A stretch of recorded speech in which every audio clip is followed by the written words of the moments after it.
paz do Senhor Jesus. Amém. Dizer para os irmãos que é motivo de bastante alegria, por mais essa oportunidade que estamos tão sérios de estarmos aqui nessa noite reunidos no propósito de louvar a Deus e falar das suas grandezas. Louvaremos hino de número 206 da nossa harpa para darmos prosseguimento a este culto nesta noite.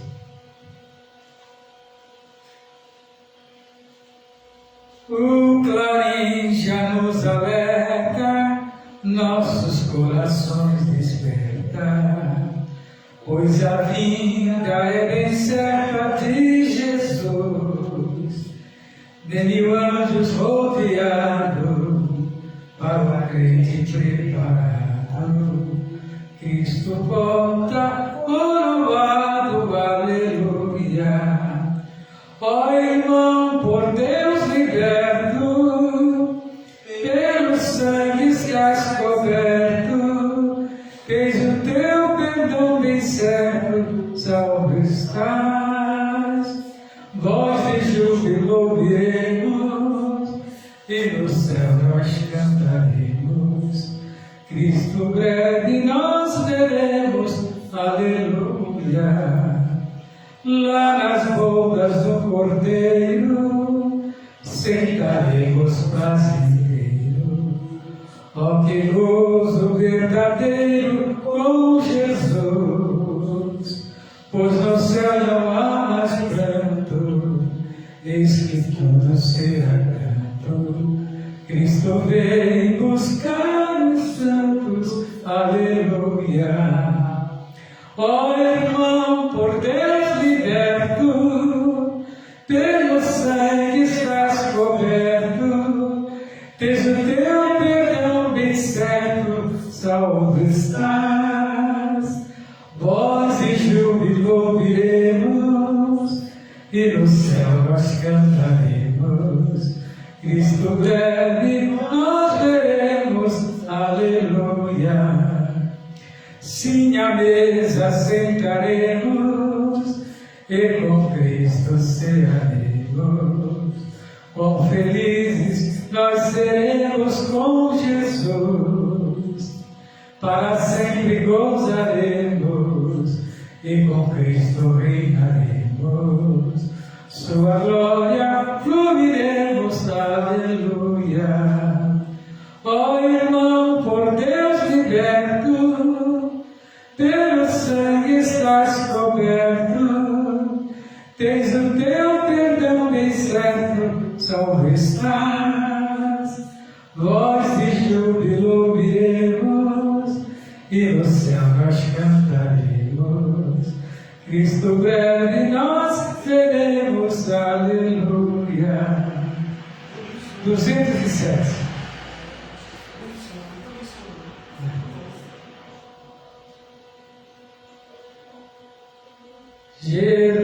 Jerusalém divina,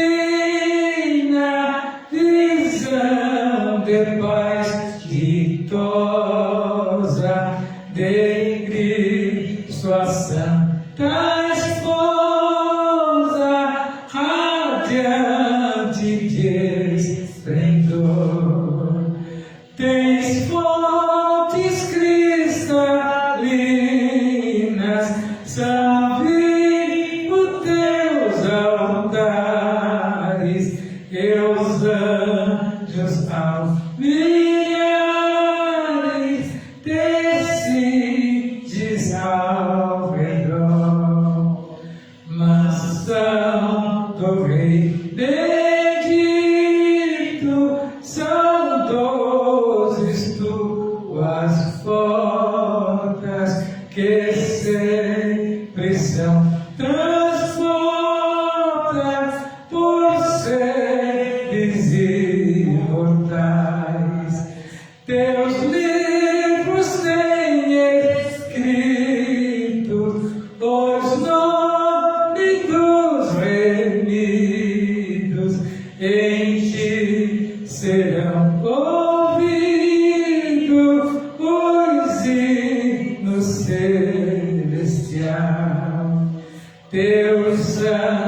dos moradores, um glorioso canto profere ao Deus Santo que já lhes perdoou.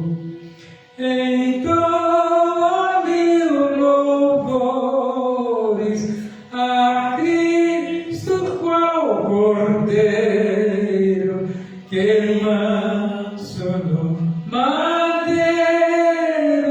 por ele se molou. Ao mesmo Cristo, ao mesmo Deus irmãos, nós que por fé andamos, levando a sua cruz, e pronto fruiremos os teus umbrais passados, mil gozos preparados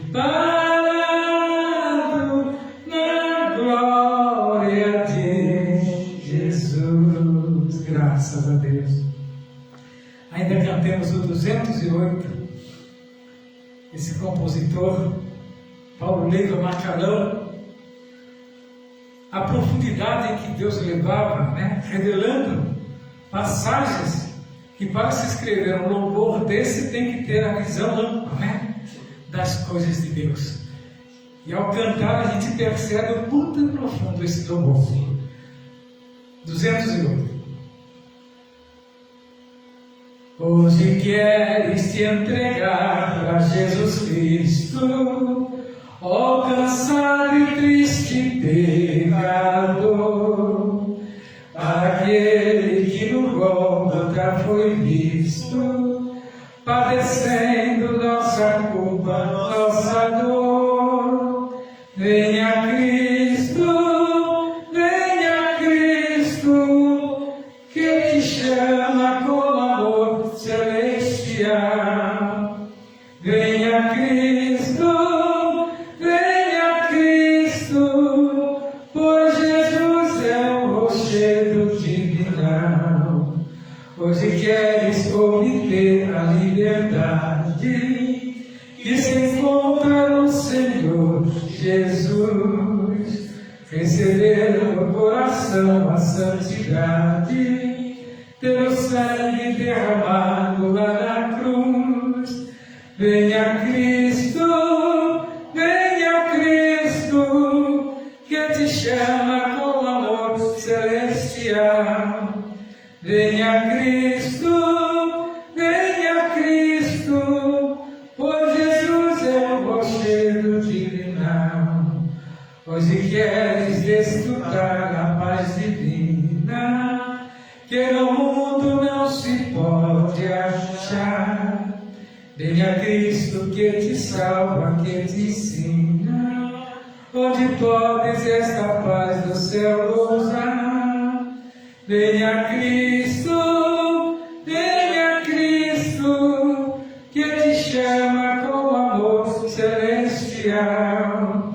Venha Cristo, pois Jesus é o rochedo divinal. Hoje queres renunciar o bem terreno, crendo em Cristo, grande Salvador. Queres vir após o meio nazareno, grande dia lá no céu de resplendor. Venha Cristo, que te chama com amor celestial. Venha Cristo, pois Jesus é o rochedo divinal. Graças a Deus, já temos louvado a Deus com os louvores da harpa. Vamos agora fazer uma leitura da palavra de Deus e meditar um pouquinho naquilo que o Senhor quer falar conosco nesta noite. São João capítulo 5, a partir do versículo 1. João capítulo 5, a partir do versículo 1, que tem por título A cura de um paralítico de Betesda.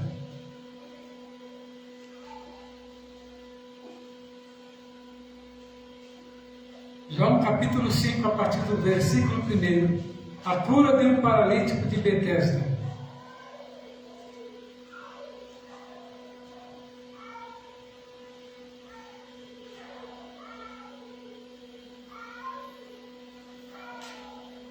E depois disso, havia uma festa entre os judeus, e Jesus subiu a Jerusalém. Ora, em Jerusalém, a próxima porta das ovelhas, um tanque chamado em hebreu Betesda, o qual tinha 5 alpendres. E neste jazia grande multidão de enfermos, cegos, coxos, paralíticos, esperando o movimento das águas. Porquanto um anjo descia em certo tempo ao tanque e agitava as águas. E o primeiro que ali descia, depois do movimento das águas, sarava de qualquer enfermidade que tivesse. E estava ali um homem que havia 38 anos se achava enfermo. E Jesus, o vendo ele se deitado e sabendo que estava nesse estado havia muito tempo, disse-lhe: Queres ficar são? E o enfermo respondeu-lhe: Senhor, nem tem homem algum que quando as águas agitadas me coloque no tanque, mas quando eu vou desce outro antes de mim. E Jesus disse: Levanta-te, toma tua cama e anda. E logo aquele homem ficou são e tomou a sua cama e partiu. E aquele dia era sábado. Coisa impressionante. Por ser um sábado, não podia aquele homem ser alcançado por Jesus. Então a gente vê que há determinadas barreiras para você alcançar a bênção que não se tem explicação. Mas quando Jesus entra no negócio, cai por terra a tradição, cai por terra o costume, cai por terra tudo aquilo que é impedimento para que a obra seja feita. Esse homem estava ali há 38 anos padecendo de uma enfermidade e ninguém nunca teve compaixão. Observa que ele estava ali desde muito pequeno. Que 38 anos é uma vida inteira. Então ele passou a sua infância, passou a sua puberdade, passou, todo o seu tempo de mocidade prostrado ali, sem que ninguém tivesse, compaixão de ver naquele estado. Que a Bíblia relata aqui que de tempos em tempo o anjo vinha aí, balançava as águas, e aquele que se jogava naquele tanque naquele momento alcançava a vitória. O que quer dizer com isso? Que há um movimento, para tudo que Deus quer fazer. Há um movimento para Deus abençoar a qualquer um. E muitas das vezes nós não sabemos observar o movimento das águas e ficamos esperando a compaixão de alguém. Mas este jovem, ou este senhor, que já tinha se tornado um senhor, já estava entrando na velhice, não tinha a quem pedir, não tinha a quem recorrer, somente a ele o milagre. E justamente naquele dia Jesus, em vez de ir para a festa, ele foi naquele tanque. Ali simplesmente era um lugar onde que se colocavam os doentes, e ali aquele que ia até aquele poço alcançava a vitória. E então os judeus disseram àquele que tinha sido curado: é sábado e não te é lícito levar a cama. E ele respondeu-lhe: aquele que me curou, ele próprio disse: toma a tua cama e anda. Quando Jesus chega no negócio, não tem predominação, não tem nada que seja impedimento e que segure o trabalhar de Jesus. A tradição dizia que não poderia carregar uma cama no sábado. O que tem a ver, né? Uma cama com o dia de sábado? Será que ninguém descansava? É tanto que Jesus chegou para um deles e perguntou: escuta, você estando em sua casa e no seu rebanho uma ovelha cair dentro de um buraco ou uma novilha e tiver que ser tirada, você não tiraria? Deixaria ela morrer sendo sábado? Olha que pergunta. E eles não souberam responder. Naturalmente que não iria deixar a novilha. Agora, um homem não pode carregar a sua cama e alcançar a vitória por parte de Deus? E ele respondeu, aquele homem: aquele que me curou, ele próprio disse: toma tua cama e anda.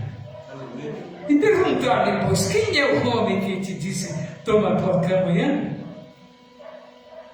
E o que fora curado não sabia quem era, porque Jesus se havia retirado em razão de naquele lugar haver grande multidão. Observa que Jesus não se manifestou, ou não tinha se manifestado ainda, porque não era tempo. E havia ali uma grande multidão. E diz que Jesus, quando percebia a multidão, ele dava sempre um jeito de sair, porque ainda não era o momento dele se manifestar. Observa que Jesus não estava atrás de fama, porque se fosse qualquer um outro, eu creio que se declararia, né? E falaria quem era ele, mas não, Jesus saía omisso. E somente aquele que recebia a bênção que podia glorificar e exaltar. E aquele jovem alcançou aquela vitória naquele dia, né? E aquele que foi curado não sabia quem era, porque Jesus não se havia retirado, havia se retirado em razão de naquele lugar haver grande multidão. E depois Jesus o encontrou no templo e disse: eis que a estação, não peques mais para que não te suceda alguma coisa pior. E aquele homem foi e anunciou aos judeus que Jesus era o que o curava. Graças a Deus. Observa, queridos irmãos, que Jesus encontrou com aquele jovem, deu um alerta a ele, né? Para que ele não cometesse algo pior, para que não perdesse a salvação da sua alma. E quantos nos dias de hoje estão por aí, né? Procurando, mas no lugar certo. E Jesus está pronto, né? A curar as suas feridas, né? E para que a sua bênção chegue, para que a sua vez chegue de ser abençoado. Então a gente vê que nessa passagem bíblica, a Bíblia revela a história desse paralítico do templo de Betesda. Ele nos ensina sobre a paciência e perseverança e esperança do milagre, né? O milagre acontecer a qualquer momento. Todos os doentes estavam na fila à espera, aguardando o mover das águas e na expectativa de chegar a sua vez de ser curado. Após um longo período de espera, chegou a vez daquele homem ser abençoado. E muitas das vezes, né, muitos perdem a bênção. Muitos perdem a bênção por não ter paciência. Eu costumo falar de uma ilustração que eu vi numa certa revista, que tinha dois garimpeiros cavando, e eles tinham certeza que ali tinha pedras preciosas. E um cavava de um lado com muita ânsia e o outro também cavava. E de repente, o que cavando com muita ânsia achou uma pedra, né? E o que estava do lado de lá estava perto de chegar no veio principal, pois ele deixou o veio principal e foi lá e matou aquele que tinha encontrado a pedra. Moral da história: às vezes a precipitação leva o homem a perder, né, a bênção que ele estava tanto procurando. Às vezes a precipitação leva você a distanciar das coisas de Deus, né? E Deus nessa noite nos chama, nos mostra a história desse jovem que passou a infância, estava começando a velhice, na esperança que alguém o tirasse daquela situação. E você, meu prezado amigo da palavra de Deus que está ouvindo nessa noite, saiba que Jesus está pronto a perdoar os seus pecados e curar as tuas enfermidades. Hoje é noite de vitória para aqueles que creem. E a gente tem que esperar com paciência e perseverança, pois a Bíblia nos dá esses relatos, entendeu? O paralítico de Betesda poderia ter desistido, pois havia muito tempo, pois que quando chegava a sua vez de ser abençoado, outra pessoa roubava a sua vez, e ele voltava para a fila a esperar. Que situação! Mas ele não tinha quem brigasse por ele, mas ele queria que alguma coisa ia acontecer, porque senão ele teria desistido até de viver, né? E por 38 anos aquele homem padecia daquela enfermidade. Foi muito tempo de espera e perseverança, até que chegou a sua vez de ser curado por Jesus, e ninguém mais pôde roubar a sua bênção. Então nós vemos que no Salmo 40, versículo 1, o salmista disse: esperei com paciência no Senhor, e Ele se inclinou para mim, e ouviu o meu clamor, tirou-me de um largo horrível, de um charco de lodo, e me pôs os meus pés sobre a rocha, e firmou os meus passos. Isso se cumpriu literalmente na vida daquele homem. Isso se cumpriu porque ele perseverou. E você, quanto tempo está perseverando? 1, 2, 3, 10, 20. Espera mais um pouco. Quem sabe a sua bênção não está chegando. E Deus é o único que pode lhe conceder esta vitória. Quando chega a nossa vez de ser abençoado, ninguém pede. Sabe por quê? Porque aquele que é o dono da bênção vem. Quando não vem pessoalmente, ele manda mensageiro. Observe a situação que estava Daniel ali nas covas do leão, né? Conta-se a história que ele não temeu em nenhum momento. E por que ele não temeu? Porque ele andava com Deus. E aquele que anda com Deus, que tem Deus como baluarte da sua vida, ele não teme a nada, né? Ainda que venham os matadores, ainda que venham os perseguidores, ele alcançará a vitória, porque aquele que controla a sua vida, que é dono da sua vida, está à frente livrando. Um certo pastor contou que ele morava, no começo dos anos 60, ele morava para baixo da linha, bem longe, e ele tinha que passar por uma ponte escura. Diz que muita gente ali, às vezes era morto, ou às vezes, né, assaltado e jogado dentro daquele rio. Se soubesse nadar, escapava com vida, senão. E diz que um dia, né, o culto foi muito bom e passou da hora. Então já era depois das 10, e naquele tempo 10 horas, meu Deus, não tinha viva alma. Só os malfeitores é que ficavam nas espreitas tentando pegar algum coitado menos avisado. E ele disse que ele tinha que passar naquela ponte. E ele fez uma oração, falou: Senhor, toma a minha frente, que eu não sei, né, quem está lá me esperando. Diz que quando eu olhei de longe, viu um vulto. E ele, né, diz que passou, o vulto deu boa noite, ele deu boa noite, e aquele vulto começou a dar boa noite, né? Aquele vulto que estava lá começou a responder as boa noites. Diz que depois Deus mostrou para ele uma legião de anjos, né, passando, né, e guardando ele, né? E aquele homem procurando onde que estava, o homem que ele tinha visto. Tinha mais de uns 100 anjos. E o camarada ficou lá dando boa noite para os anjos, e ele passou e foi livre, né, daquele ataque que ia suceder. Esse é o Deus que nós servimos. E tem muitas histórias, né, da providência de Deus na vida do homem. Então Deus não deixa os seus. E esse moço estava há 38 anos precisando desta bênção, e naquele dia foi alcançado, porque Deus não esquece os seus.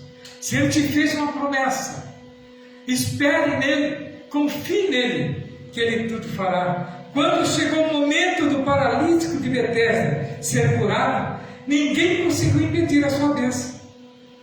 Nós vemos aqui que o texto, né, diz que logo o homem ficou são, tomou a sua cama e partiu. Ele já havia esperado muito a sua cura, e foi total e sem demora. Uma coisa que nós vemos, que ele não saiu troncho nem nada, né? já saiu contente e pulando com a cama, né, debaixo do braço. Quem foi que ficou temeroso com aqueles que viram ele? Porque com certeza quem ia ali via, né? E naquela situação, e alguém contava a história dele, né? E naquele dia lá estava ele todo contente no templo, né? E Jesus se encontrou com Jesus muito contente. E Jesus deu um alerta: vá e não peques mais, para que não te suceda coisa pior. Qual será essa coisa pior? Né? É a perdição da sua alma, né? Às vezes a pessoa é curada, em vez de ele agradecer, ele faz igual os leprosos, né? Um voltou contente e contou. E aonde que estavam os mortos? Nenhum deles quiseram voltar, né? Mas um agradecido, né, contou para Jesus. E é dessa maneira, né? Os demais doentes continuaram na fila dos alpendres, até que o anjo agitasse as águas. Porém, quando chegou a vez daquele homem, nem intermediário o Senhor mandou, ele mesmo ordenou a bênção, né? A gente vê que Isaías 41:13, o Senhor mesmo disse: porque eu, o Senhor teu Deus, te dou pela tua mão direita, e te digo, não temas, que eu te ajudo. Aleluia! Bom, a Bíblia tem relatos importantes da grandeza desse Deus que nós anunciamos nessa noite, né? Então, nós vemos aqui que o Senhor ainda disse, ainda antes que houvesse dia, eu sou, e ninguém há que possa escapar das minhas mãos. Operando eu, quem impedirá? Então, antes de chegar a sua vez, outras pessoas impediram aquele homem de receber a cura, mas entrando na sua frente. Porém, quando Deus resolve operar, ninguém pode impedir. Aleluia. Uma coisa que eu aconselho nessa noite: se você está esperando uma vitória do Senhor, continue clamando, continue pedindo. Não importa que tentam te impedir. Aquele cego gritava: Jesus, filho de Davi, tem misericórdia de mim. Diz que quanto mais pediam para ele calar, mais ele gritava. Mais ele gritava. E ele, no final ele alcançou a vitória, porque Jesus ouviu o seu clamor e foi lá lhe conceder a vitória. Quantas vezes muitos não estão tentando impedir de clamar? Mas que nesta noite, na conclusão desse assunto que eu quero trazer para os irmãos, né, esteja certo que quando chegar a sua vez de ser abençoado, ninguém irá impedir, ninguém irá atravessar na sua frente, e a bênção será completa sem demora. Então não devemos temer. Quando chegar o momento do Senhor abençoar, é somente crer, e que nessa noite nós possamos ficar firmados dentro dessa palavra e crer que verdadeiramente o Senhor tem uma vitória a cada um. Amém.